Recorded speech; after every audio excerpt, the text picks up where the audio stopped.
yaravuze ngo gutsindwa ni amahitamo. Umuntu udatsindwa ni wa wundi udahanga udushya. Niba ukoze ibintu bikagenda neza nk'uko wari ubyiteze, kuri Elon Musk ni uko udushya turi muri ibyo bintu wakoze tudahagije.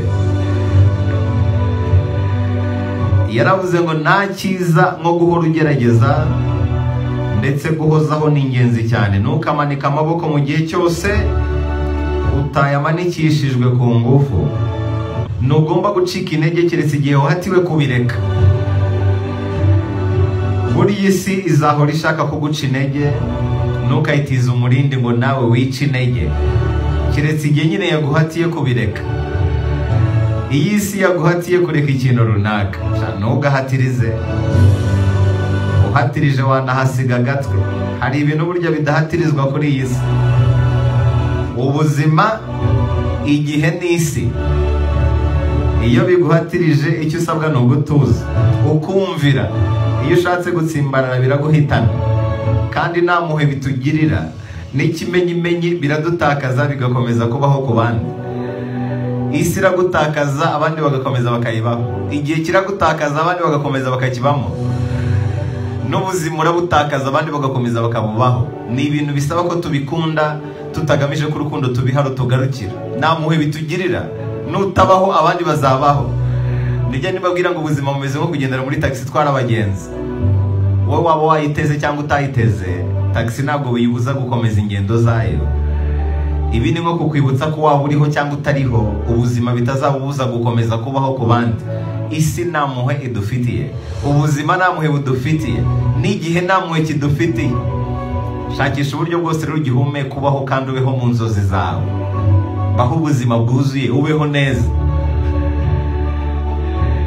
Uyu mugabo yaravuze ngo mu rugamba rwo kugera ku ntsinzi ni ingenzi cyane guhera utekereza ku byo wakoze n'uburyo wabikora neza kurushaho. Aravuga ngo ntacyo bitwaye gushyira amagi yawe yose mu gatebo kamwe mu gihe wizeye neza mu kugacungira umutekano. Niba utiyizeye, byaba byiza amagi yawe yose utayashyize mu gatebo kamwe. No mu bucuruzi no mu buzima bwose, niba wizeye neza umutimanama wawe, roho n'imbaraga zawe zikaba ziri kuri bizinesi yawe, ntacyo bitwaye kuba washoramo amagi yawe yose. Ariko mu gihe utizeye neza umutekano w'agatebo kawe, uzirinde gushyiramo amagi yawe yose. Yaravuze ngo ntabwo mbona ko ari igitekerezo cyiza kugurisha sosiyete yawe. Yaravuze ngo ni ikosa rikomeye guha abantu benshi akazi kubera ko gakomeye. Umubare munini w'abantu ntabwo ari wo woroshya akazi gakomeye. Abantu babiri batazi ikintu runaka barutwa n'umwe utakizi. Guha akazi abantu babiri batazi kugakora neza barabyangiza cyane kuruta uko umuntu umwe yabyangiza. Uzafate imodoka uyiha abakanishi babiri babaswa, ewana bazayangiza kuruta uko umukanishi umwe w'umuswa yayangiza. Ni nko gufata umurwayi ukamuha abaganga babiri babaswa, ewana baramuhuhura kuruta uko umwe yamukiniraho. Uburo bwinshi rero ntabwo ari bwo buryoshye umusururu. Abakozi benshi ntabwo ari bo nshinganwa ku kazi gakomeye, ahubwo umukozi umwe ubyumva nubwo yabahenze niwe ukenewe ku kazi gakomeye. Uyu mugabo yaravuze ngo mu kazi akariko kose, bosi mwiza ni wa wundi ukora cyane kuruta abakozi be. Bosi mwiza ni wa wundi werekera abandi uko ashaka ko ibintu bikorwa. Ni wa wundi ubasha kubikora nk'uko yifuza ko abakozi bandi babikora. Niba uri umwe mu bashinze cyangwa se ukaba umuyobozi mukuru w'ibintu runaka, uba usabwa gukora imirimo y'ubwoko bwose. Iyo ushaka ko ibyo washinze bitera imbere, urakora cyane kurusha n'abakozi. Kampani ngo ntacyo yageraho niba nyirayo cyangwa se uyikuriye adakora cyane. Niba yiringiye abakozi gusa, nta kintu kampani ngo yapfa kugeraho. Uyu mugabo yaravuze ngo ni umunyamahirwe wa muntu wemera guhendwa ku kintu kizaramba, ku kintu gifite agaciro. Aha niho abakire batandukanira n'abakene. Nibyo mbabwira ngo data ukize yita ku gaciro, mu gihe data ukennye yita ku giciro. Data ukize areba ikintu kizaramba, abanza kureba agaciro kacyo mbere yo kukigura, mu gihe data ukennye abanze kwita ku giciro. data ukennye agura kuko bihendutse, data ukize agura kuko bifite akamaro bizaramba. Elon rero yaravuze ngo ni umunyamahirwe wa muntu wemera guhendwa ku kintu kizaramba, ku kintu gifite agaciro. Yaravuze ngo ibanga ryo gukira ni uko igihe cyose ufite ubushobozi, shora amafaranga yawe kurusha uko ushora amafaranga y'abandi. Ngo byaba byiza ushoye make yawe kuruta gushora menshi y'abandi. Mu bucuruzi, mu nzira igana ku bukire, ntabwo ari byiza gusaba abandi bantu gushora mu bintu ushobora gukora ubwawe wenyine.